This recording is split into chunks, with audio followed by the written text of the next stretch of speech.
Di kota besar, seorang pemulung menemukan takdirnya saat ditawari pekerjaan aneh. Ia pikir itu rezeki, ternyata tumbal pesugihan kandang bubrah. Di malam paling mengerikan, saat maut menjemput, hodam macan putih dalam dirinya bangkit. Ikuti kisah tumbal pesugihan kandang bubrah. Trotoar Jakarta adalah rumah kedua bagiku. Setiap pagi, sebelum matahari benar-benar naik dan membakar ubun-ubun, aku sudah menyusuri jalanan, ditemani gerobak reyot yang setia. Bukan bau kopi atau roti panggang yang menyambutku, melainkan aroma sampah yang sudah jadi bagian dari napasku. Plastik, kardus, botol-botol bekas, itulah hartaku. Setiap pecahan kaca, setiap lembar kertas kumal, adalah harapan untuk bisa makan hari ini, atau besok. Namaku Joko, dan aku seorang pemulung. Hidupku adalah tentang angka-angka kecil. Rp20.000 untuk sarapan nasi uduk dan sebatang rokok. Rp30.000 untuk makan siang. Malam harinya, jika beruntung, bisa Rp100.000 jika tumpukan barang yang kukumpulkan cukup banyak untuk dijual ke pengepul. Tapi seringnya, itu hanya mimpi. Nyatanya, perutku lebih akrab dengan rasa perih ketimbang kenyang. Teman-teman pemulungku punya cerita yang sama. Wajah-wajah lelah dengan kulit legam terbakar matahari, mata yang memancarkan asa tipis di antara keputusasaan. Kami adalah bayangan-bayangan di balik megahnya gedung-gedung pencakar langit Jakarta, saksi bisu kesenjangan yang menganga lebar. Kadang, aku bertanya-tanya, apa rasanya punya kasur empuk, atau makan 3 kali sehari tanpa perlu memikirkan besok bisa makan apa? Suatu sore yang terik, saat debu jalanan begitu pekat menempel di kulit dan kerongkonganku terasa kering, aku berhenti sejenak di bawah pohon rindang. Gerobakku penuh, dan punggungku serasa mau patah. Mataku menatap kosong ke arah deretan mobil mewah yang melintas. Salah satunya adalah sedan hitam mengkilap yang baru saja lewat. Aku hanya bisa menghela napas, membayangkan bagaimana rasanya duduk di dalamnya, dengan AC dingin yang menyejukkan.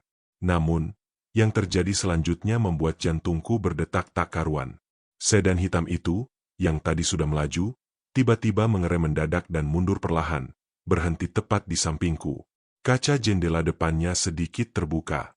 Seorang pria parubaya dengan setelan jas rapi dan jam tangan berkilau menatapku. Wajahnya bersih, berkebalatan dengan wajahku yang kusam penuh debu. "Nak," sapanya dengan suara berat tapi ramah. "Kamu ini Joko?" "Ya." Aku mengerutkan kening. Siapa dia? Aku tidak mengenalnya. Tapi entah mengapa, nama asliku disebutnya dengan begitu jelas. "Iya, Pak. Ada apa?" "Ya." Jawabku hati-hati, waspada. Pengalaman mengajariku untuk selalu curiga pada orang asing yang terlalu ramah, apalagi jika mereka terlihat kaya. Pria itu tersenyum, senyum yang entah mengapa terasa sedikit dingin. "Saya Pak Suryo.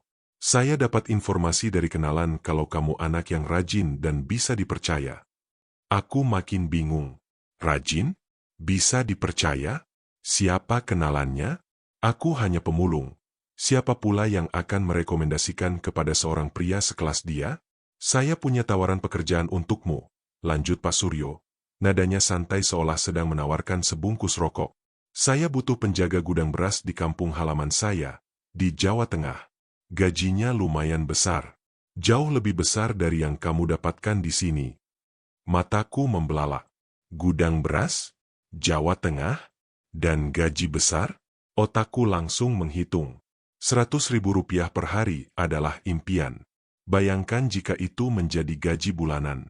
Bisa jadi aku tidak perlu lagi memulung seumur hidupku. Tapi, ada yang tidak beres. Kenapa seorang bos beras kaya seperti dia harus mencari pemulung sepertiku untuk menjaga gudangnya? Bukankah banyak orang lain yang lebih layak dan punya pengalaman? "Berapa, Pak?" tanyaku. Suaraku sedikit tercekat. Aku mencoba menahan diri agar tidak terlihat terlalu antusias. Pak Suryo tersenyum tipis, seolah tahu apa yang ada di pikiranku. Rp2 juta per bulan. Makan dan tempat tinggal ditanggung. Kamu hanya perlu menjaga gudang dan memastikan isinya aman. Rp2 juta. Itu angka yang belum pernah mampir dalam mimpiku sekalipun. Setara dengan penghasilanku selama 2 bulan penuh memulung, jika aku benar-benar beruntung. Keraguanku sempat muncul. Ini terlalu bagus untuk menjadi kenyataan. Tapi dorongan kuat dari perutku yang lapar, dari punggungku yang lelah, dan dari impian hidup yang lebih baik, mengalahkan semua kecurigaan. Saya mau, Pak. Jawabku cepat, mungkin terlalu cepat. Wajahku pasti terlihat sangat bodoh saat itu, penuh harap. Bagus, kata Pak Suryo, mengangguk puas. Nanti malam saya akan kirim orang untuk menjemputmu di sini. Berkemaslah. Kita berangkat besok pagi. Sedan itu melaju lagi, meninggalkan asap tipis dan keheningan. Aku berdiri mematung di pinggir jalan, memegang erat gerobakku. Perasaan campur aduk menyeruak. Ada kebahagiaan yang meluap-luap, seolah aku baru saja memenangkan lotre. Tapi di sisi lain, ada juga rasa takut yang merayap perlahan. Rasa takut akan hal yang tidak ku ketahui, akan tempat yang belum pernah ku jejak. Sebuah babak baru dalam hidupku akan segera dimulai, dan aku tidak tahu apakah ini adalah sebuah anugerah atau sebuah awal dari bencana. Malam itu, aku tidak bisa tidur. Aku memikirkan masa depanku, dan sedikit tentang keanehan Pak Suryo. Tapi, apapun itu, ini adalah kesempatan yang tidak boleh kulewatkan. Perjalanan dari hiruk-pikuk Jakarta menuju Jawa Tengah terasa seperti melintasi dua dunia yang berbeda. Aku duduk kaku di kursi bus ekonomi yang sesak, tas ransel bututku mendekap erat di pangkuan. Pemandangan di luar jendela perlahan berubah. Gedung-gedung tinggi yang menjulang berganti dengan hamparan sawah hijau yang luas, diselingi deretan pohon kelapa yang melambai-lambai. Jalanan yang tadinya dipadati kendaraan kini lebih lengang, hanya sesekali berpapasan dengan motor atau mobil tua. Udara pun terasa lebih bersih, jauh dari bau knalpot dan sampah yang sudah bertahun-tahun jadi pengharum duniaku. 12 jam kemudian, saat azan Isya berkumandang samar dari kejauhan, bus berhenti di sebuah terminal kecil yang remang-remang. Seorang pria parubaya, dengan kumis tipis dan topi petani, sudah menungguku di sana. Dia memperkenalkan diri sebagai Pak Karim, orang kepercayaan Pak Suryo. Wajahnya terlihat ramah, tapi matanya memancarkan kesunyian yang aneh. "Joko, ya?" sapanya, mengulurkan tangan. Genggamannya terasa kasar dan hangat. "Iya, Pak," jawabku. Pak Karim tak banyak bicara. Dia membimbingku ke sebuah mobil pikap tua yang catnya sudah mengelupas di sana-sini. Barang-barangku, hanya satu tas ransel dan bungkusan plastik berisi beberapa helai pakaian, muat di jok belakang. Kami menempuh perjalanan lagi, kali ini di jalanan yang lebih sempit dan gelap, diapit rimbunnya pepohonan yang nyaris menutupi cahaya bulan. Tidak ada lampu jalan, hanya sesekali cahaya motor yang berpapasan. Desa ini benar-benar terpencil, pikirku. Setelah sekitar 30 menit, mobil pikap itu melambat, lalu berhenti di depan sebuah gerbang kayu besar yang terlihat kokoh. Di baliknya, samar-samar terlihat bangunan gudang yang luas. Pak Karim mematikan mesin. Hening langsung menyergap. Hanya suara jangkrik dan gemerisik daun yang terdengar. Suasana di sini berbeda total dengan Jakarta. Ada kedamaian, tapi juga kesunyian yang sedikit mencekam. "Ini gudangnya, Jo," kata Pak Karim, menunjuk ke arah bangunan di balik gerbang. "Nanti Pak Suryo akan datang untuk menjelaskan semuanya. Sementara ini, kamu bisa beres-beres di dalam. Ada kamar kecil di pojok sana." Dia menyerahkan sebuah kunci kuno yang besar kepadaku. Tanpa banyak basa-basi lagi, Pak Karim menyalakan mesin pikapnya dan pergi, meninggalkan aku sendirian di depan gerbang gudang yang menjulang. Hanya ada aku, gerobakku, dan tas ranselku. Oh, dan gudang raksasa di depanku. Dengan sedikit gemetar, aku membuka gerbang kayu itu. Suara deritnya memecah kesunyian malam, membuat bulu kuduku meremang. Langkahku ragu memasuki halaman. Gudang itu terlihat sangat besar, dindingnya terbuat dari bata merah tua, dan atapnya menjulang tinggi. Ada beberapa jendela yang tertutup rapat, menambah kesan misterius. Di sekeliling gudang, hanya ada lahan kosong dan pepohonan lebat. Tidak ada rumah penduduk yang terlihat. Aku benar-benar terisolasi. Aku berjalan masuk ke dalam gudang. Udara di dalamnya terasa dingin dan lembab, dengan bau apek yang samar. Barisan karung beras tersusun rapi di setiap sudut, menjulang tinggi seperti gunung kecil. Ruangan itu begitu luas, dan di tengah kegelapan, mataku menangkap siluet-siluet aneh yang ternyata hanya tumpukan karung beras lainnya.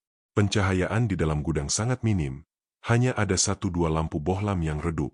Aku menemukan kamar kecil yang disebutkan Pak Karim. Itu bukan kamar. Lebih tepatnya sebuah bilik sempit dengan ranjang kayu dan sebuah lemari usang. Ada kamar mandi sederhana di dalamnya. Lumayanlah, pikirku. Setidaknya aku tidak perlu tidur di jalanan lagi. Malam pertama di gudang itu terasa sangat panjang. Aku berbaring di ranjang kayu yang keras, mencoba memejamkan mata, tapi sulit sekali. Setiap suara kecil membuatku terlonjak. Suara angin yang berdesir di luar, suara tikus yang berlarian di balik tumpukan karung beras, bahkan suara napasku sendiri terasa begitu keras dalam keheningan yang pekat ini. Aku mencoba meyakinkan diriku bahwa ini hanya perasaan canggung karena berada di tempat baru. Sebuah tempat asing, di desa terpencil, jauh dari hingar-bingar Jakarta. Tapi ada sesuatu yang lain. Perasaan aneh yang merayap di dalam diriku. Seperti ada mata tak terlihat yang mengawasiku dari sudut-sudut gelap gudang. Aku mencoba mengenyahkan pikiran itu. Tapi bayangan-bayangan menari di dinding setiap kali aku menutup mata. Aku merindukan keramaian jalanan Jakarta. Suara klakson mobil, bahkan teriakan pedagang asongan. Setidaknya di sana aku tidak merasa sendirian dalam kesunyian yang begitu pekat ini. Akhirnya, entah jam berapa, aku tertidur karena kelelahan. Tapi tidurku tidak nyenyak. Aku bermimpi aneh, tentang bayangan hitam yang melintas cepat dan bisikan-bisikan yang tak jelas artinya. Bisikan-bisikan itu terdengar seperti geraman rendah, mirip raungan seekor hewan besar. Aku terbangun dengan napas terengah-engah. Keringat dingin membasahi pelipisku. Malam masih gelap. Aku menatap sekeliling. Tidak ada apa-apa. Hanya tumpukan karung beras yang membisu. Matahari pagi menembus celah-celah genting gudang, menciptakan pendar keemasan di antara tumpukan karung beras. Bau apek yang semalam terasa mencekik kini bercampur dengan aroma tanah basah setelah embun semalam. Aku bangun, merenggangkan badan yang pegal. Tidurku memang tidak nyenyak, tapi setidaknya aku bisa merasakan pagi yang baru tanpa harus berdesakan di antara tumpukan sampah Jakarta. Tugasku sebenarnya tidak rumit. Pak Suryo hanya memintaku menjaga gudang, memastikan tidak ada pencuri atau hama yang merusak beras-beras itu. Sesekali, akan ada truk yang datang untuk mengantar atau mengambil beras, dan aku hanya perlu mencatatnya. Pekerjaan ini jauh lebih mudah daripada memulung, tapi entah kenapa, rasa cemas itu terus menempel. Hari-hari pertamaku berlalu dengan rutinitas yang monoton. Aku menyapu gudang, memeriksa setiap sudut, dan menghitung karung beras yang masuk atau keluar. Di sela-sela itu, aku sering mencoba berinteraksi dengan orang-orang desa. Setiap kali ada warga yang lewat, biasanya para petani yang pulang dari sawah, aku akan menyapa, mencoba mengajak bicara. Tapi responsnya selalu sama. Mereka hanya tersenyum tipis, menunduk, atau terburu-buru melenggang pergi. Tatapan mata mereka selalu memancarkan sesuatu yang aneh, seperti campuran rasa ingin tahu dan ketakutan. Seolah-olah aku adalah makhluk asing yang berbahaya, atau setidaknya, ada sesuatu yang mereka takuti dariku. Aku mencoba mencari tahu alasan di balik sikap dingin mereka. Pak, kenapa warga desa ini sepi sekali? Ya? Tanyaku suatu sore kepada seorang petani tua yang kebetulan lewat. Dia hanya menggeleng pelan, tanpa menatapku. Sudah dari sananya. Nak, jangan banyak tanya, lebih baik bekerja yang benar. Jawabnya singkat, lalu mempercepat langkah. Keanehan tidak hanya datang dari penduduk desa. Malam-malamku di gudang semakin diwarnai fenomena-fenomena aneh. Awalnya hanya bisikan samar yang aku pikir hanya suara angin atau tikus. Tapi lama-kelamaan, bisikan itu semakin jelas, kadang terdengar seperti gumaman tak jelas, kadang seperti tawa cekikikan yang tipis. Aku sering merasa ada bayangan sekilas melintas di sudut mataku, tepat di antara tumpukan karung beras. Saat aku menoleh, tidak ada apa-apa. Hanya karung-karung beras yang diam membisu dalam remangnya cahaya lampu. Pernah suatu malam, saat aku sedang mencoba tidur, aku mencium bau aneh. Bau amis yang kuat, seperti bau darah segar. Aku langsung terbangun, hidungku mengembang-kembang mencoba mencari sumbernya. Aku menyalakan senter ponselku dan menyisir setiap sudut gudang, tapi tidak menemukan apapun. Bau itu tiba-tiba menghilang, seolah tidak pernah ada. Ini bukan yang pertama kalinya. Bau itu datang dan pergi, tanpa pola yang jelas, selalu membuatku merinding. Aku mulai merasa tidak sendirian di gudang ini. Seperti ada sesuatu yang mengawasiku, bersembunyi di balik kegelapan. Perasaan itu sangat kuat, membuat bulu kuduku berdiri. Aku sering memergoki diriku sendiri menatap kosong ke suatu titik, seolah sedang menunggu sesuatu muncul. Di tengah kesendirian dan keanehan ini, aku bertemu Lena. Dia adalah satu-satunya orang di desa yang tidak menghindariku. Lena seorang gadis muda, sekitar umurku, dengan rambut hitam panjang dan senyum yang tulus. Dia sering lewat gudang saat pulang dari sawah, kadang membawa hasil kebun untuk dijual di pasar desa. Pertama kali kami bertemu, dia tersandung dan menjatuhkan bakul sayurannya tepat di depan gerbang gudang. Aku segera menolongnya, membantunya memunguti sayuran yang berserakan. Dia tersenyum ramah. "Terima kasih, Mas," katanya. Suaranya lembut. "Sama-sama. Hati-hati, Mbak," jawabku, sedikit canggung. Senyumnya begitu menenangkan, berbeda dengan tatapan ketakutan orang lain. Sejak itu, Lena sering mampir sebentar, sekadar bertanya kabar atau menawarkan sedikit kue yang dibawanya. Dia tidak pernah terlalu banyak bertanya tentang pekerjaanku di gudang, tapi matanya seringkali menatap sekeliling dengan ekspresi yang sulit kubaca, campuran rasa ingin tahu, simpati, dan juga sedikit ketakutan yang samar. Aku mencoba bertanya padanya tentang hal-hal aneh di gudang ini, tentang bisikan dan bau amis. Lena hanya diam, mengalihkan pandangannya, dan segera pamit. Sikapnya membuatku semakin yakin, ada sesuatu yang disembunyikan oleh semua orang di desa ini. Malam-malamku semakin dipenuhi mimpi buruk. Aku melihat bayangan-bayangan hitam yang menari-nari di sekitar sebuah sesajen besar. Ada suara-suara aneh, seperti raungan hewan buas yang tertahan, bercampur dengan tawa melengking yang menusuk. Dalam mimpi itu, aku selalu merasa terikat, tidak bisa bergerak, hanya bisa menyaksikan. Aku terbangun dengan napas terengah-engah dan keringat dingin. Perasaan diawasi itu semakin kuat, dan aku mulai percaya bahwa mimpi-mimpi itu bukan hanya sekadar bunga tidur. Ada sesuatu yang jahat di gudang ini, dan aku tidak tahu apa itu, atau mengapa aku terjebak di dalamnya. Semakin hari, kejadian-kejadian aneh di gudang itu semakin intens, membuatku gelisah dan paranoid. Bisikan-bisikan yang tadinya samar, kini kadang terdengar seperti gumaman yang lebih jelas, meskipun aku tetap tidak bisa menangkap artinya. Mereka terdengar seperti percakapan rahasia yang terjadi tepat di belakangku. Namun setiap kali aku menoleh, yang kutemukan hanya tumpukan karung beras yang tak bergerak. Aku mulai curiga, jangan-jangan suara-suara itu bukan berasal dari luar, melainkan dari dalam gudang itu sendiri. Suatu pagi, saat aku memeriksa bagian belakang gudang yang jarang terjamah, mataku menangkap sesuatu yang membuatku membeku. Di lantai tanah yang lembab, di antara tumpukan karung beras yang paling usang, aku melihat jejak kaki. Bukan jejak kaki manusia.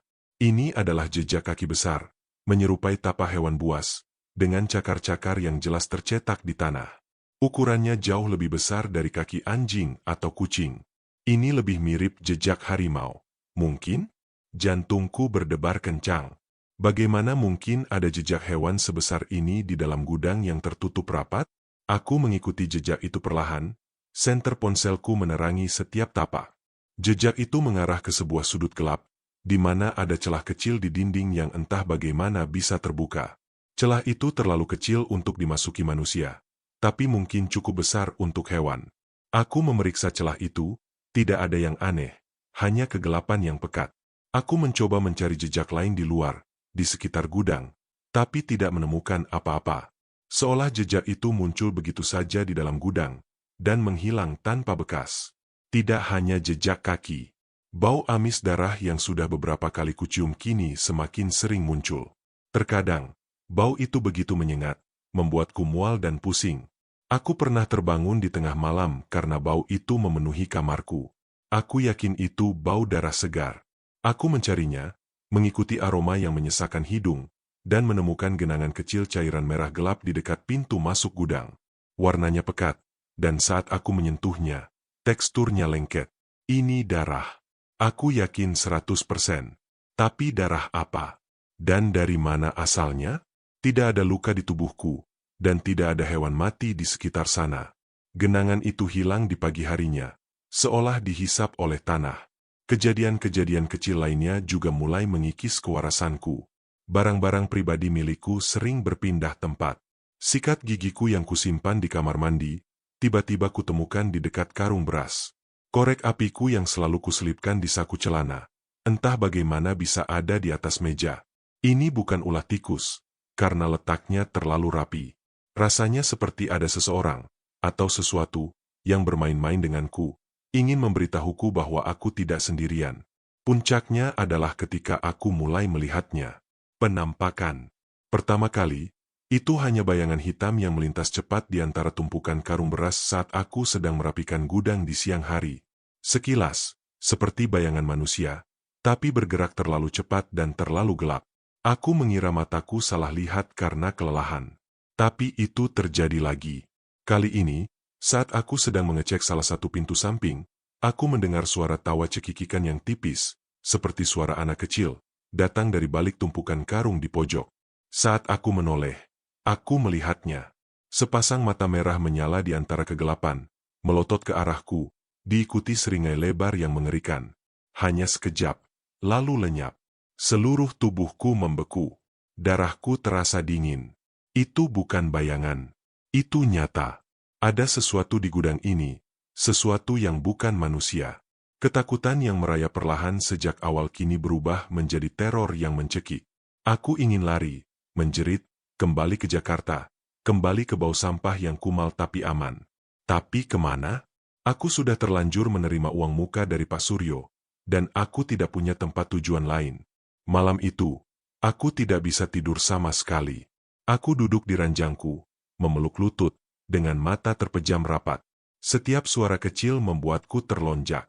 Aku mencoba meyakinkan diriku bahwa itu hanya halusinasi, akibat kurang tidur dan pikiran yang kacau. Tapi ingatan akan mata merah menyala itu terus berputar di kepalaku. Aku tahu, ada sesuatu yang hidup di dalam gudang ini, sesuatu yang jahat, dan aku adalah satu-satunya manusia yang terjebak bersamanya. Aku merasa dia mengawasiku. Setiap detik, setiap hembusan napas. Rasanya seperti ada jutaan mata yang menatapku dari balik tumpukan karung, dari celah-celah dinding, dari kegelapan yang tak terjangkau. Aku sendirian, di tengah desa asing, dengan gudang beras yang kini terasa seperti kuburan. Minggu ketiga aku di gudang itu, tepat saat aku mulai merasakan gila sendirian, Pak Suryo dan istrinya, Bu Sumi, datang berkunjung. Kedatangan mereka seperti hujan di musim kemarau. Setidaknya aku tidak merasa terisolasi lagi. Mereka datang dengan mobil mewah yang sama seperti saat pertama kali kutemui di Jakarta. Wajah Pak Suryo terlihat segar, tanpa jejak lelah sedikitpun, sementara Bu Sumi tampil anggun dengan pakaian sutra dan perhiasan berkilauan. "Bagaimana, Joko? Betah di sini?" Sapa Pak Suryo ramah, senyumnya terkembang lebar. Senyum yang kini kurasakan sedikit aneh, seperti ada sesuatu yang tersembunyi di baliknya. "Betah, Pak," jawabku, berusaha tersenyum balik meskipun hatiku tidak sejalan. Aku tidak ingin mereka tahu betapa ketakutan aku sebenarnya. "Gudang aman, Pak. Beras-berasnya juga aman." "Bagus kalau begitu. Saya memang tidak salah pilih orang," kata Pak Suryo sambil menepuk bahuku. Tangannya terasa dingin, meskipun cuaca cukup terik. "Pekerjaanmu sangat memuaskan." Bu Sumi mengangguk setuju, tapi matanya yang tajam sempat melirikku dari ujung kaki hingga kepala. Ada ekspresi aneh di sana, seperti sedang menimbang-nimbang sesuatu. Rasanya seperti bukan tatapan seorang majikan kepada pekerjanya, melainkan seorang pembeli yang sedang menilai barang. Perasaan tidak nyaman itu kembali datang. Mereka berkeliling gudang, memeriksa tumpukan karung beras satu persatu. Pak Suryo sesekali menanyakan hal-hal detail, seperti jumlah karung di setiap tumpukan atau tanggal pengiriman terakhir. Dia juga memberikan beberapa instruksi aneh. "Joko, pastikan tidak ada orang luar yang mendekati gudang ini, ya. Apalagi di malam hari. Ini aset penting." "Siap, Pak," sahutku. Padahal, mana ada orang desa yang mau mendekat ke sini. Mereka semua menghindariku dan gudang ini. Selama kunjungan mereka, aku mencoba mengamati setiap gerak-gerik Pak Suryo dan Bu Sumi. Mereka berbicara dengan nada tenang, sangat sopan, tapi aku bisa merasakan aura yang berbeda dari mereka. Ada semacam ketenangan yang dingin, seperti permukaan air yang tenang namun menyimpan kedalaman yang tak terduga. Terutama Bu Sumi, dia lebih banyak diam, tapi sorot matanya yang intens membuatku merasa telanjang, seolah semua ketakutanku bisa terbaca olehnya. Kesempatan ini aku gunakan untuk mencoba mencari tahu lebih banyak. Pak Suryo, Bu Sumi, kenapa gudang ini sepi sekali, ya? Saya jarang lihat orang lewat, tanyaku, mencoba terdengar santai. Pak Suryo hanya tertawa kecil. Ah, memang begitu, Joko. Desa ini kan terpencil. Penduduknya juga sibuk dengan urusan sawah masing-masing. Tapi saya dengar-dengar ada cerita aneh tentang gudang ini, Pak? Tentang pesugihan, atau apa begitu? Aku memberanikan diri. Wajah Pak Suryo sedikit menegang sesaat, tapi kemudian ia kembali tersenyum. Hanya cerita orang tua, Joko. Jangan terlalu dipikirkan. Ini gudang beras, bukan tempat keramat. Elaknya, nadanya sedikit lebih tegas dari biasanya. Bu Sumi hanya terdiam. Tapi aku menangkap sekilas ekspresi tidak suka di wajahnya. Percakapan terhenti sampai di sana. Aku tahu mereka menyembunyikan sesuatu, dan jawabannya ada di balik ekspresi ketakutan penduduk desa dan keanehan yang kualami di gudang ini.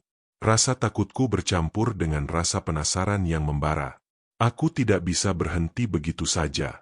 Malam harinya, setelah Pak Suryo dan Bu Sumi kembali ke kota, aku memutuskan untuk melakukan penyelidikan kecil. Perkataan Pak Suryo yang melarang orang luar mendekat, justru membuatku semakin curiga. Aku menyalakan senter ponselku, hati-hati melangkah di antara tumpukan karung beras. Aku ingin mencari tahu apa yang sebenarnya terjadi di sudut-sudut gelap gudang ini, di mana aku sering melihat bayangan dan mencium bau amis. Aku mulai dari area di mana aku menemukan jejak kaki macan besar. Tidak ada jejak baru, tapi saat aku menyentuh tanah di sekitar celah dinding, tanganku merasakan sesuatu yang lengket. Aku menyalakan senter ke sana, dan melihat sisa-sisa bercak merah kehitaman yang sudah mengering. Darah. Ini pasti darah yang sama dengan yang kulihat sebelumnya. Aku bergerak ke bagian gudang yang paling terpencil, yang selama ini selalu kudiamkan. Di sana, di balik tumpukan karung beras yang paling tua dan jarang disentuh, aku menemukan sesuatu. Sebuah area kecil yang sedikit menjorok ke dalam, seperti sebuah ruang tersembunyi. Di tengahnya, terhampar bekas sesajen yang sudah usang. Ada sisa-sisa bunga layu, abu dari pembakaran, dan mangkuk-mangkuk kecil yang kosong. Aroma hambar, seperti kemenyan yang sudah lama padam, masih samar tercium. Jantungku berdebar tak karuan. Ini bukan kebetulan. Ini bukan cuma gudang beras. Semua keanehan, bau amis, bisikan, dan penampakan mata merah itu semuanya saling terkait. Gudang ini adalah tempat yang digunakan untuk sesuatu yang gelap, sesuatu yang berhubungan dengan pesugihan seperti yang diceritakan orang-orang desa. Perasaan cemas melanda diriku, bercampur dengan kengerian. Aku seorang diri, di tengah gudang yang ternyata menyimpan rahasia mengerikan ini. Malam semakin larut, dan di luar sana, kegelapan terasa semakin pekat. Aku segera kembali ke kamarku, mengunci pintu rapat-rapat. Malam itu, aku tidur dengan senter menyala di sampingku, dan sebuah pisau kecil yang selalu kubawa sejak dulu, kugenggam erat di tangan. Aku tidak tahu apa yang akan terjadi, tapi aku tahu satu hal, aku tidak aman. Dan Pak Suryo, bos beras yang baik hati itu, jelas bukan orang sebaik yang kukira. Aku terbangun oleh suara gemuruh di luar. Bukan suara truk, melainkan suara guntur yang memecah keheningan malam. Hujan deras mengguyur, membasahi atap gudang dengan deru konstan. Malam itu terasa berbeda. Ada ketegangan di udara, sensasi mencekam yang membuat bulu kuduku meremang. Aku melirik jam dinding butut di kamarku. Pukul 12 malam lewat sedikit. Tanggalan yang kucoret-coret menunjukkan malam ini adalah malam 1 Suro. Tubuhku tiba-tiba menggigil, bukan karena dinginnya udara malam. Sejak awal, Mbah Karto sempat menyinggung tentang malam 1 Suro sebagai waktu di mana hal-hal gaib akan semakin kuat. Lena juga pernah menunjukkan gelagat aneh saat aku menanyakan tentang malam ini. Semua pertanda buruk yang selama ini kurasakan kini terasa memuncak. Tiba-tiba, suara mobil terdengar mendekat. Bukan suara pickup Pak Karim, melainkan deru mesin mobil mewah yang kukenal betul. Mobil Pak Suryo. Jantungku langsung berpacu tak karuan. Ada apa Pak Suryo datang selarut ini? Di malam yang mencekam seperti ini? Aku segera bangkit dari ranjang, meraih pisau kecilku yang selalu kuselipkan di balik bantal. Mengintip dari celah jendela kamar, aku melihat mobil Pak Suryo berhenti di depan gerbang gudang. Tapi dia tidak sendirian. Ada beberapa mobil lain di belakangnya, dan dari dalamnya, keluar 5 hingga 6 orang bertubuh besar dengan pakaian serba hitam. Mereka membawa tas-tas besar yang terlihat berat. Pak Suryo dan Bu Sumi juga keluar dari mobil mereka. Wajah Pak Suryo yang biasanya ramah kini terlihat dingin dan serius. Bu Sumi di sampingnya, dengan tatapan yang semakin tajam, seperti mata elang yang mengintai mangsa. Mereka semua berjalan menuju gudang, gerbang kayu yang kukunci rapat dengan rantai baja, terbuka dengan mudah seolah tidak terkunci sama sekali. Aku bersembunyi di balik tumpukan karung beras tertinggi, mencoba meredam napas. Aku harus tahu apa yang mereka lakukan. Suara langkah kaki mereka menggema di dalam gudang yang gelap. Pak Suryo memberi isyarat, dan orang-orang berpakaian hitam itu mulai mengeluarkan barang-barang dari tas mereka. Aneka sesajen, dupa-dupa besar, mangkuk-mangkuk kuningan, dan yang paling mengerikan, sebuah keris pusaka dengan sarung berwarna hitam pekat yang dihiasi batu akik merah menyala. Mereka mulai mengatur semua itu di area tersembunyi yang tempo hari kutemukan, tempat bekas sesajen. Jantungku berdetak kencang, memukul-mukul dadaku. Perutku mulas. Ini bukan kunjungan biasa. Ini adalah ritual. Aku mendengar Pak Suryo berbicara dengan suara rendah, tapi cukup jelas di telingaku karena keheningan gudang. Sudah siap semuanya? Malam ini adalah puncaknya. Jika kita berhasil, kekayaan kita akan berlimpah ruah, takkan pernah habis. Pasti berhasil, Den. Sahut salah seorang pria berbadan besar. Semua sudah sesuai petunjuk. Kemudian, Bu Sumi berbicara, suaranya dingin dan menusuk. Tumbalnya sudah di sini, kan? Jangan sampai meleset lagi kali ini. Tumbal? Darahku terasa membeku. Apa maksudnya? Perasaanku langsung tidak enak. Aku mencoba berpikir rasional, tapi otakku terasa lumpuh. Tentu saja, Nyonya. Jawab Pak Suryo. Dia lalu menoleh ke arahku, seolah tahu aku bersembunyi di sana. Tidak, dia tidak tahu. Mungkin hanya kebetulan. Tapi tatapan matanya yang kosong menembus kegelapan, membuatku menggigil. Sekarang, tinggal panggil dia keluar. Dia sudah menunggu giliran ini. Seorang pria bertubuh kekar berjalan ke arah kamarku, tempat aku tadi mengintip. Aku mendengar langkah kakinya mendekat. Aku menahan napas, berharap dia tidak melihatku. Pintu kamarku didobrak dengan sekali tendangan. Dia masuk, melihat sekeliling, dan tidak menemukan siapa-siapa. Aku menghela napas lega. Tapi Pak Suryo tersenyum tipis. Tidak perlu main petak umpet. Joko, keluar saja. Waktunya sudah tiba. Seluruh tubuhku menegang. Dia tahu aku ada di sini. Dia tahu aku bersembunyi. Bagaimana? Apakah dia memasang mata-mata? Atau sesuatu yang lain? Tidak ada gunanya bersembunyi lagi. Perlahan, aku keluar dari balik tumpukan karung beras. Wajahku pucat pasi, tanganku gemetar memegang pisau kecilku yang kini terasa sangat tidak berguna. Cahaya rembulan yang masuk melalui celah atap menyinari wajahku. Melihatku keluar, Pak Suryo dan Bu Sumi menyeringai. Itu bukan senyum ramah yang dulu kulihat. Itu adalah seringai kepuasan, dan sedikit kekejaman. Bagus, Joko. Kamu memang penurut, kata Pak Suryo, berjalan mendekat. Kamu tahu, dari awal saya memang sudah memilihmu. Memilih saya untuk apa, Pak? Tanyaku, suaraku bergetar. Meskipun aku sudah menduga, aku butuh konfirmasi. Pak Suryo tertawa pelan. Tawanya terdengar menyeramkan di tengah keheningan gudang. Untuk menjadi bagian dari ritual kami. Untuk menjadi tumbal pesugihan kandang bubrah. Seketika, semua kepingan teka-teki itu jatuh pada tempatnya. Ketakutan penduduk desa, keanehan di gudang, bisikan, bau darah, penampakan mata merah itu semua adalah bagian dari rencana ini. Aku, si pemulung yang malang, yang haus akan uang, telah ditarik ke dalam jurang kegelapan ini. Aku adalah korban yang mereka cari. Aku adalah tumbal.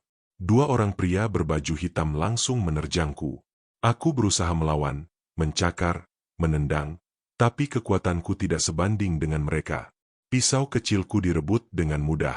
Aku diikat dengan tali tambang yang tebal, tanganku ke belakang, kakiku diikat kuat. Mereka menyeretku, membawaku ke area di mana sesajen dan keris pusaka sudah menunggu. Aku melihat Pak Suryo memegang keris pusaka itu. Kilatan cahaya dari bilah keris yang tajam memantul di matanya yang dingin. Di depanku, ada sebuah lubang kecil yang baru saja digali di lantai tanah, cukup untuk menampung sesuatu. "Jangan, Pak! Jangan lakukan ini!" teriakku, suaraku serak karena ketakutan. Air mataku mengalir deras. Aku tidak ingin mati. Aku tidak ingin menjadi tumbal. Pak Suryo hanya tersenyum tipis. "Ini untuk kebaikan kita bersama. Joko, pengorbananmu tidak akan sia-sia. Kamu akan membawa kemakmuran bagi kami." Dia mengangkat keris itu tinggi-tinggi, bersiap untuk menusukku. Aku memejamkan mata erat-erat, pasrah. Nafas terakhirku terasa berat di dada. Inilah akhir dari hidupku yang menyedihkan, berakhir sebagai tumbal pesugihan yang mengerikan. Bayangan keris itu kini membayang di mataku, tajam dan dingin. Aroma kemenyan yang menyesakan bercampur dengan bau amis darah yang kini terasa begitu nyata. Aku pasrah. Inilah akhir perjalananku, seorang pemulung yang tak punya apa-apa, kini akan menjadi tumbal untuk keserakahan orang lain. Air mata membasahi pipiku, bercampur dengan butiran keringat dingin. Aku memejamkan mata erat-erat, menunggu bilah tajam itu menusuk dadaku. Namun, detik-detik yang kunantikan itu tak kunjung tiba. Sebaliknya, yang kudengar adalah suara auman yang begitu dahsyat, menggetarkan seluruh gudang. Bukan auman manusia, apalagi hewan biasa. Suara itu begitu kuat, begitu buas, seolah datang dari kedalaman bumi. Seketika, gudang beras yang tadinya gelap gulita mendadak dipenuhi cahaya putih menyilaukan. Cahaya itu memancar dari dalam diriku. Pak Suryo, yang sudah siap menusuk, terkesiap. Tangannya gemetar. Keris pusakanya hampir saja terjatuh. Para pria berbadan besar yang mengikatku mundur selangkah. Wajah mereka pucat pasi. Bu Sumi berteriak tertahan.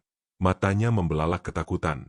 Dari dalam tubuhku, cahaya putih itu semakin membesar, membentuk siluet sesuatu yang agung dan perkasa. Aku merasakan energi yang luar biasa mengalir di sekujur tubuhku, seolah ada kekuatan purba yang baru saja bangkit dari tidurnya. Ikatan tali yang melilit tubuhku mendadak terasa longgar, lalu putus dengan sendirinya seolah ditarik oleh kekuatan tak kasat mata. Aku terlepas. Di hadapan mereka semua, sebuah sosok raksasa nan agung berdiri tegak. Itu adalah seekor macan putih, dengan bulu seputih salju yang memancarkan aura gaib, dan mata merah menyala yang menatap tajam penuh amarah. Ukurannya jauh lebih besar dari macan biasa, bahkan mungkin melebihi kuda. Kakinya kekar, cakarnya tajam mencuat, dan ekornya yang panjang melambai anggun di udara. Aumannya kembali memecah keheningan, kali ini lebih keras, mengguncang dinding-dinding gudang hingga debu-debu berjatuhan dari langit-langit. Hodam macan putih. Ingatan samar tentang cerita kakekku melintas di benakku. Kakek pernah bercerita tentang leluhur kami yang memiliki penjaga gaib, seekor macan putih yang setia. Aku tidak pernah menganggapnya serius, hanya dongeng pengantar tidur. Tapi kini, ia ada di hadapanku, nyata, dan sedang melindungiku. Macan putih itu melangkah maju, setiap langkahnya menggetarkan lantai. Udara di sekitarnya terasa dingin, penuh energi supranatural. Pak Suryo dan Bu Sumi serta pengikutnya kalang kabut. Mereka tidak menyangka hal seperti ini akan terjadi. Wajah keserakahan yang tadi terpancar kini digantikan oleh rasa takut yang luar biasa. "Apa ini?" teriak Pak Suryo. Suaranya tercekat. Ia mencoba mengangkat kembali kerisnya, namun tangannya gemetar hebat. Macan putih itu tidak menjawab. Ia hanya menggeram rendah, lalu melompat dengan kecepatan kilat. Bukan melompat menyerang secara fisik, melainkan melayang di udara, menciptakan gelombang energi yang dahsyat. Gelombang itu menghantam para pria berbaju hitam. Mereka semua terlempar mundur, menabrak tumpukan karung beras, dan jatuh tersungkur dengan ringisan kesakitan. Beberapa di antaranya bahkan pingsan, hidung mereka mengeluarkan darah. Bu Sumi berteriak histeris. Ia mencoba lari, namun kakinya lemas tak bertenaga. Pak Suryo, dengan wajah pucat pasi, masih mencoba mempertahankan kerisnya, tapi cahaya dari macan putih itu begitu kuat, menyengat matanya. Macan putih itu berdiri di depanku, membelakangiku, seolah menjadi perisai hidup. Aku bisa merasakan kehadirannya, energi kuatnya yang mengalir ke dalam diriku, memberiku kekuatan yang tak pernah kubayangkan. Rasa takutku perlahan surut, digantikan oleh kekaguman dan sebuah perasaan aman yang tak tergantikan. Pak Suryo, yang kini sudah bangkit dengan susah payah, menatap macan putih itu dengan mata penuh kebencian dan ketakutan. Sial! Kekuatan apa ini? Geramnya. Ia mencoba melafalkan mantra-mantra, tapi suaranya bergetar dan terputus-putus. Mantra-mantra itu seolah tak berdaya di hadapan aura agung macan putih. Macan putih itu kembali mengaum. Auman yang kali ini lebih singkat namun mengandung peringatan keras. Aura gaibnya semakin memancar, memenuhi seluruh ruangan. Pak Suryo dan pengikutnya tidak bisa bertahan lebih lama. Mereka terjatuh satu persatu, bukan karena sentuhan fisik, melainkan karena tekanan energi yang tak kasat mata. Wajah mereka membiru, urat leher mereka menonjol, seolah dicekik oleh kekuatan tak terlihat. Pukulan telak terakhir datang dari macan putih itu. Ia mengayunkan cakar depannya ke udara, menciptakan goresan energi. Energi itu melesat cepat ke arah Pak Suryo, menghantam dadanya. Pak Suryo terhuyung, tersungkur ke tanah. Keris pusakanya terlepas dari genggamannya dan terlempar jauh. Bu Sumi menjerit, lalu pingsan di samping suaminya. Para pengikut Pak Suryo yang lain, melihat kejadian itu, langsung mengambil langkah 1000. Mereka berlari tunggang langgang keluar gudang. Bahkan tak sempat memedulikan Pak Suryo dan Bu Sumi yang tergeletak tak berdaya. Mereka tahu, ada kekuatan yang jauh lebih besar dari pesugihan mereka di tempat itu. Cahaya putih itu perlahan meredup, dan sosok macan putih itu mulai memudar, kembali menyatu dengan diriku. Aku masih bisa merasakan energinya, namun tidak lagi terlihat secara fisik. Gudang itu kembali remang-remang, hanya diterangi oleh lampu bohlam yang redup. Hujan di luar masih menderu, tapi kini terasa seperti suara kemenangan. Aku berdiri, gemetar, namun bukan karena takut. Ini adalah gemetar karena syok, karena kesadaran akan apa yang baru saja terjadi. Aku selamat, dan aku diselamatkan oleh sesuatu yang tak pernah kukira ada di dalam diriku. Malam satu suro itu, bukan aku yang menjadi tumbal, melainkan Pak Suryo dan keserakahannya yang harus menghadapi konsekuensi tak terduga. Suara hujan masih menderu di luar, seolah menjadi saksi bisu kekacauan yang baru saja terjadi. Aku berdiri terhuyung, menatap pemandangan di depanku dengan napas terengah-engah. Gudang yang tadinya rapi kini porak-poranda. Karung-karung beras berjatuhan dari tumpukannya, berserakan di lantai tanah. Sesajen ritual tergeletak berserakan, mangkuk-mangkuk kuningan bergulingan, dan abu kemenyan menempel di mana-mana. Di tengah kekacauan itu, tergeletak Pak Suryo dan Bu Sumi yang tak sadarkan diri. Wajah mereka pucat dan urat-urat di pelipis mereka menonjol jelas. Keris pusaka Pak Suryo teronggok beberapa meter dariku. Bilahnya memancarkan kilatan redup. Aku menelan ludah, mencoba menenangkan jantungku yang masih berdebar kencang. Bayangan macan putih agung itu masih menari-nari di pelupuk mataku. Ini bukan mimpi. Ini bukan halusinasi. Ini nyata. Hoda macan putih itu benar-benar ada, dan ia menyelamatkanku. Perlahan, ingatanku mulai menyatu. Kakekku, saat aku masih kecil, sering bercerita tentang leluhur kami di Jawa. Mereka adalah penjaga tanah, orang-orang dengan ikatan kuat pada alam dan dunia gaib. Kakek pernah bilang, Joko, kita punya garis keturunan istimewa. Ada yang menjaga kita. Nak, jangan takut pada kegelapan, tapi hormatilah. Aku selalu mengira itu hanya cerita rakyat, legenda keluarga yang dilebih-lebihkan untuk membuatku tidur. Tapi sekarang aku tahu, itu bukan dongeng. Itu adalah warisan. Aku mendekati Pak Suryo dan Bu Sumi dengan langkah hati-hati. Mereka masih tak bergerak, tapi napas mereka terdengar tersengal-sengal. Kekuatan macan putih itu tidak membunuh mereka, hanya melumpuhkan dan menakut-nakuti mereka hingga batas maksimal.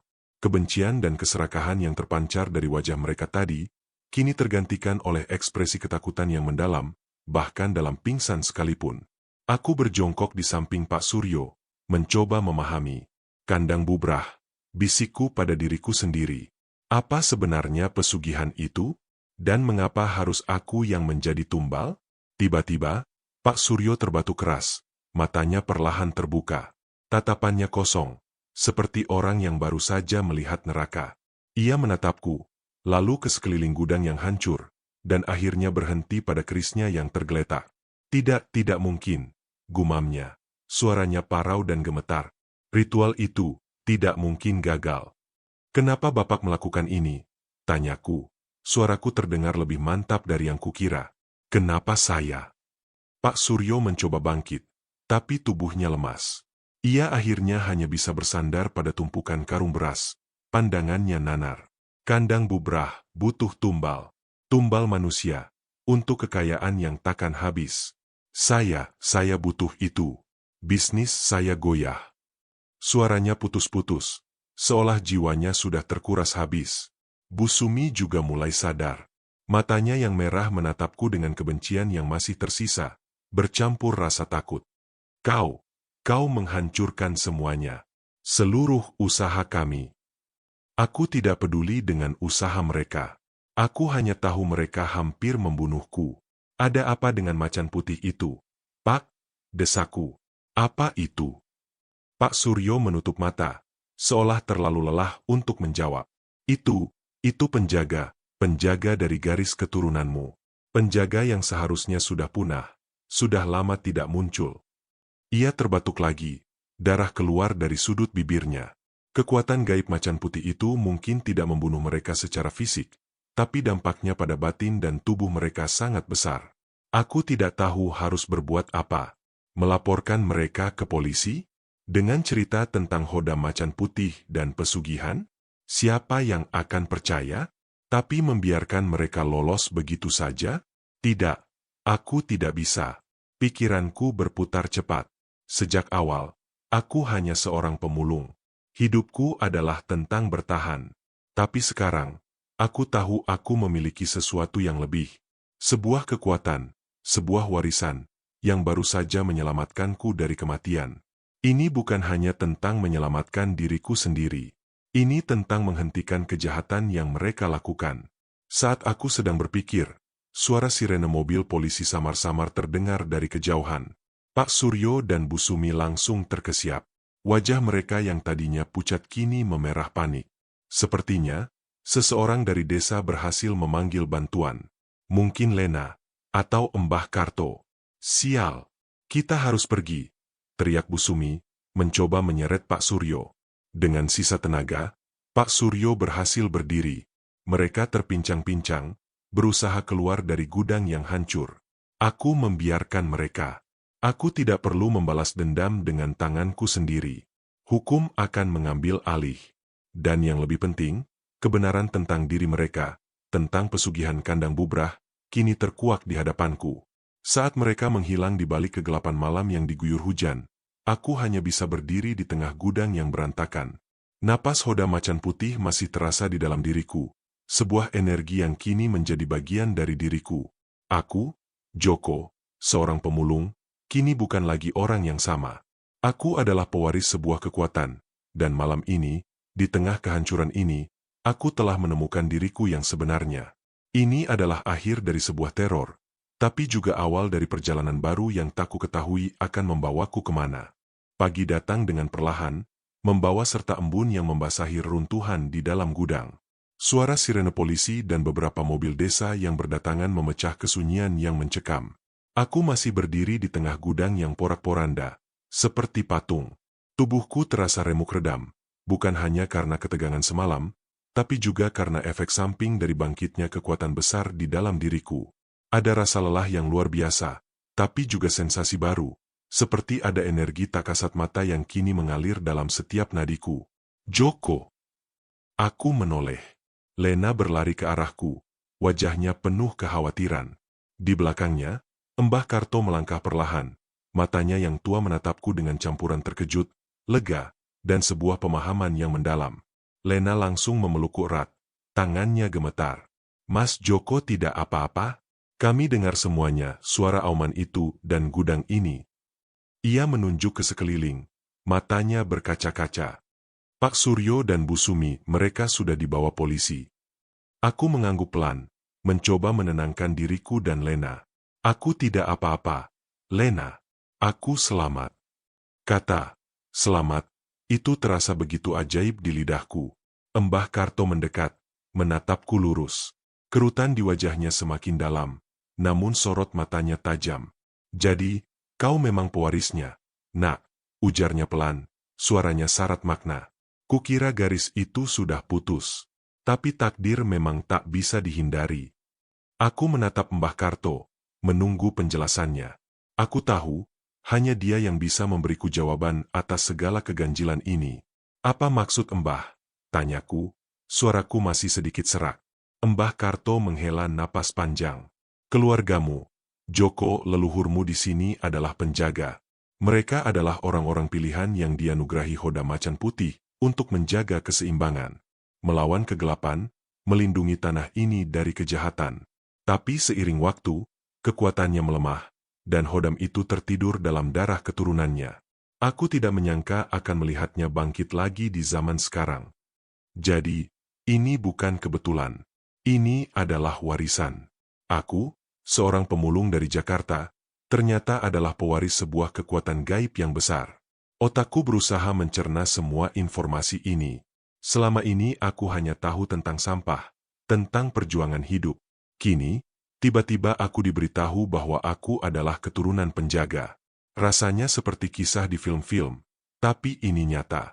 Polisi mulai memeriksa lokasi, mencatat kerusakan, dan mengambil keterangan dari kami. Lena menceritakan apa yang ia dengar, suara-suara aneh dan auman di tengah malam.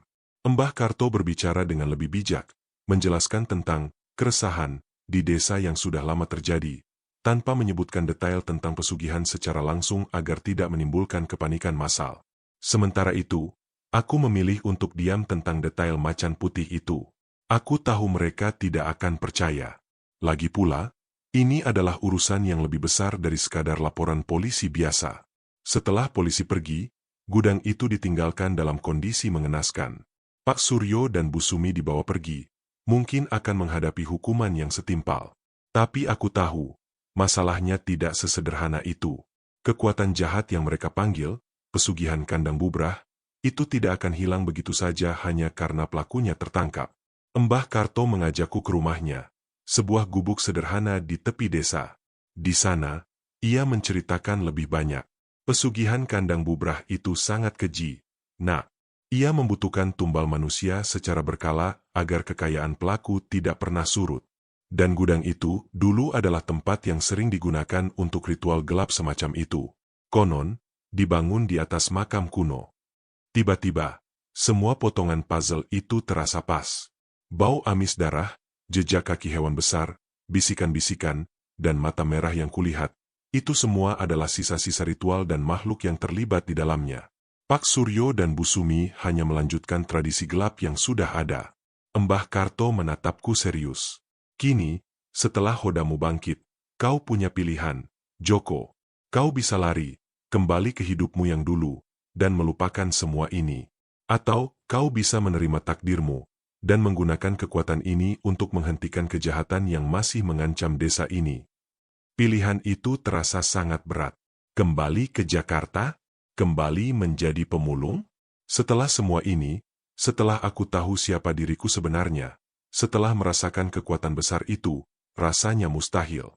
Tapi menjadi penjaga atau pahlawan desa, itu adalah beban yang belum pernah kubayangkan. Lena, yang duduk di sampingku, menggenggam tanganku. Kami butuh Mas Joko, katanya pelan, suaranya tulus. Desa ini sudah lama menderita karena hal-hal seperti ini. Aku memandang Lena, lalu ke Mbah Karto. Di mata mereka, aku melihat harapan. Bukan hanya harapan untuk keselamatan mereka, tapi juga sebuah kepercayaan yang tak tergoyahkan. Aku, seorang pemulung, kini memiliki tanggung jawab yang jauh lebih besar daripada sekadar mencari makan hari ini. Aku memiliki Hodam Macan Putih, dan aku tahu itu bukan kebetulan. Itu adalah takdir. Malam itu, aku tidak bisa tidur. Bukan lagi karena takut, melainkan karena beratnya keputusan yang harus kuambil. Aku telah selamat dari kematian, tapi kini aku dihadapkan pada pertempuran yang lebih besar. Pertempuran melawan kegelapan yang tak hanya berbentuk manusia, tapi juga entitas jahat yang lebih tua dan lebih kuat. Dan aku, Joko, harus memilih jalanku. Keputusan sudah kubulatkan. Kembali menjadi pemulung di Jakarta? Tidak, itu bukan lagi diriku. Setelah melihat langsung kejahatan yang nyaris merenggut nyawaku, setelah merasakan kekuatan yang kini bersemayam di dalam diriku, Aku tidak bisa lagi menutup mata. Aku, Joko, harus menerima takdir ini. Aku akan tinggal di desa, dan aku akan mencari tahu lebih banyak tentang pesugihan kandang bubrah ini. Mbah Karto tersenyum tipis saat aku menyampaikan keputusanku. Ada sorot bangga di matanya. Aku tahu kau akan memilih jalan ini. Nak, darah leluhurmu tidak akan pernah ingkar. Lena, di sampingnya, juga tersenyum lega. Mas Joko benar. Desa ini butuh orang seperti Mas. Sejak hari itu, rutinitas baruku pun dimulai. Bukan lagi tentang mengumpulkan sampah, melainkan mengumpulkan informasi. Mbah Karto menjadi pemanduku. Dia adalah sesepuh desa yang tahu banyak tentang sejarah dan seluk-beluk daerah ini, termasuk kisah-kisah gelap yang selama ini hanya jadi bisik-bisik. Kandang bubrah ini bukan cuma sekadar nama, Joko, Mbah Karto menjelaskan suatu sore, saat kami duduk di beranda rumahnya yang sederhana, memandangi sawah yang membentang hijau. Itu adalah nama sebuah tempat, sebuah situs kuno di perbukitan sana. Konon, di sanalah ritual pesugihan ini pertama kali dilakukan, di sebuah gua yang terkutuk. Aku mendengarkan dengan saksama. Jadi, Pak Suryo, mereka melakukan ritualnya di gudang itu karena ada kaitannya dengan situs aslinya. Betul, Mbah Karto mengangguk. Gudang itu memang dibangun di atas tanah yang memiliki energi negatif kuat, berdekatan dengan salah satu jalur gaib menuju kandang bubrah. Makanya dulu sering ada kejadian aneh di sana, sebelum Pak Suryo membeli tanah itu dan membangun gudang. Aku jadi teringat jejak kaki aneh, bau amis darah, dan penampakan mata merah itu. Semuanya terasa masuk akal sekarang.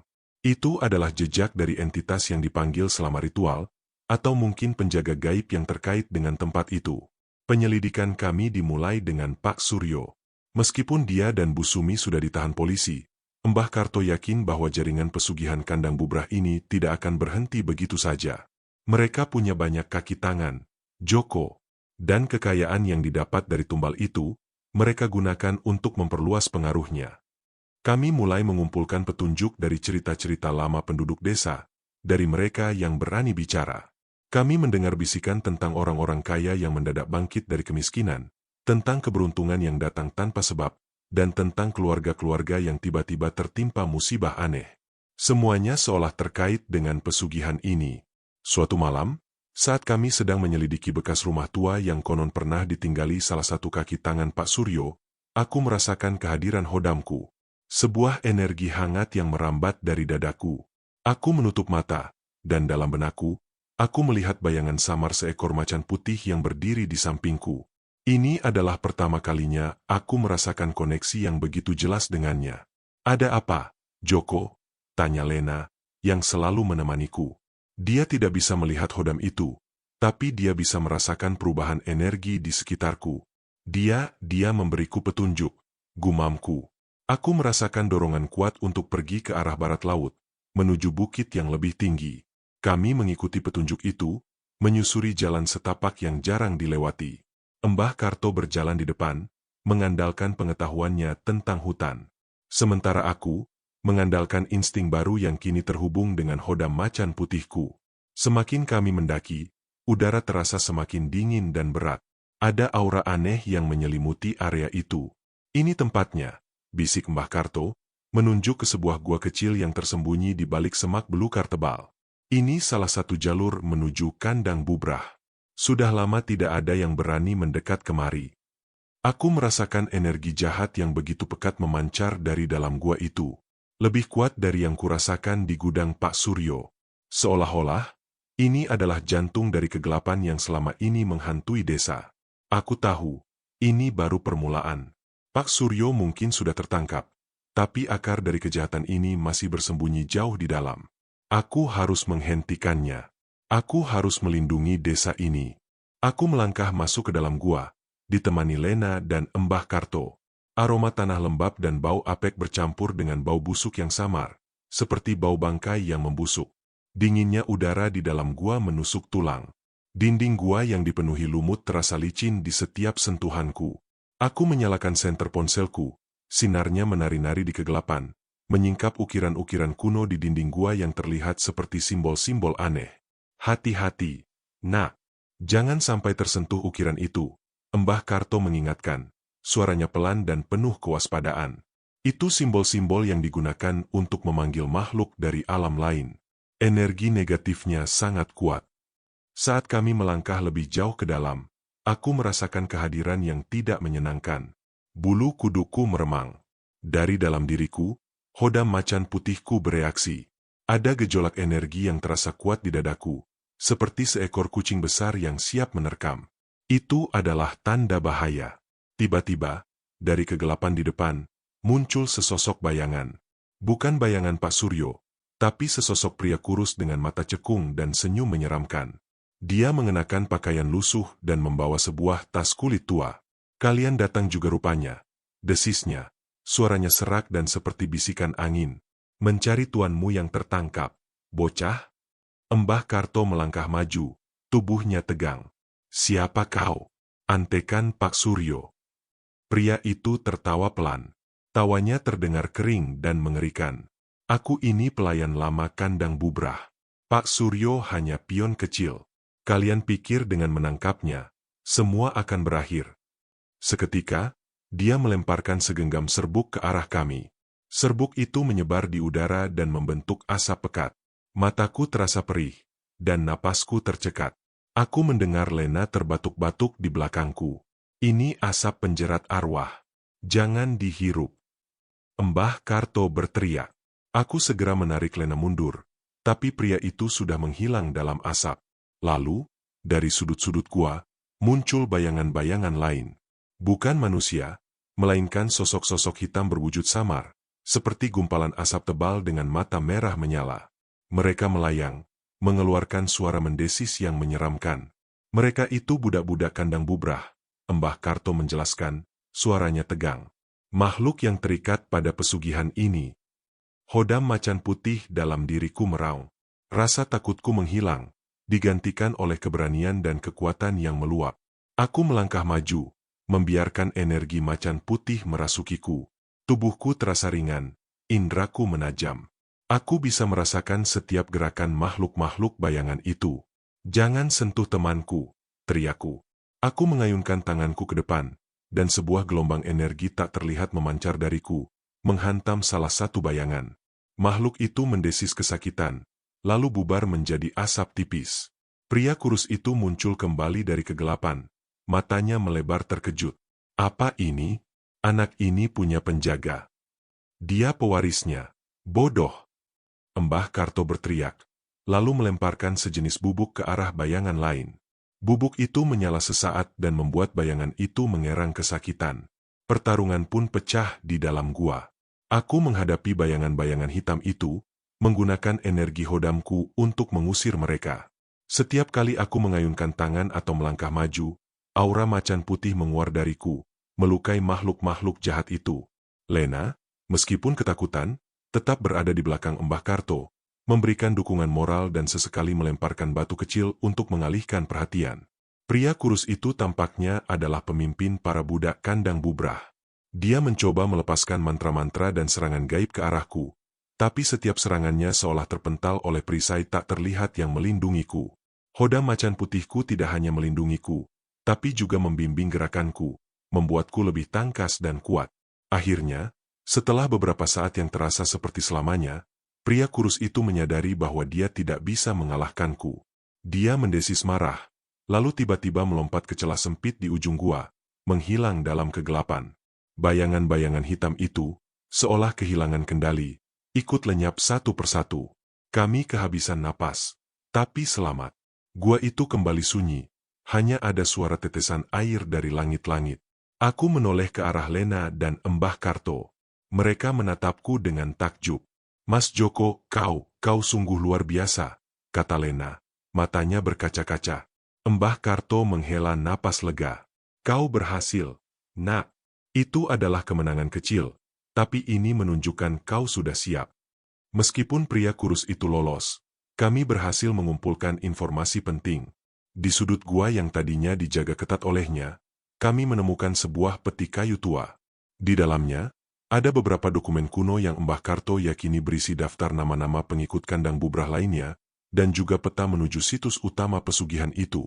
Kami keluar dari gua saat matahari mulai terbenam, mewarnai langit dengan jingga dan merah. Udara di luar terasa segar setelah pengapnya gua. Aku menatap desa yang terhampar di bawah, rumah-rumah penduduk terlihat seperti titik-titik kecil. Tidak ada lagi ketakutan yang mencekam seperti dulu. Ada rasa tenang yang menggantikan, rasa lega bercampur dengan tanggung jawab baru. Pak Suryo dan Bu Sumi mungkin sudah dipenjara, tapi jaringan pesugihan kandang bubrah masih eksis. Dan kini, aku memiliki petunjuk untuk mengakhiri semuanya. Perjalanan panjangku dari seorang pemulung yang tak punya apa-apa, hingga menjadi pewaris kekuatan gaib yang melindungi desa, adalah takdir yang tak pernah kubayangkan. Aku menoleh ke arah Lena dan Embah Karto. Mereka adalah orang-orang yang mendukungku, yang percaya padaku. Aku tidak akan sendiri dalam pertempuran ini. Aku adalah Joko, si pemulung. Dan aku adalah penjaga yang bangkit dari tidur panjangnya. Kita akan menghentikan mereka semua, kataku, suaraku mantap, penuh keyakinan.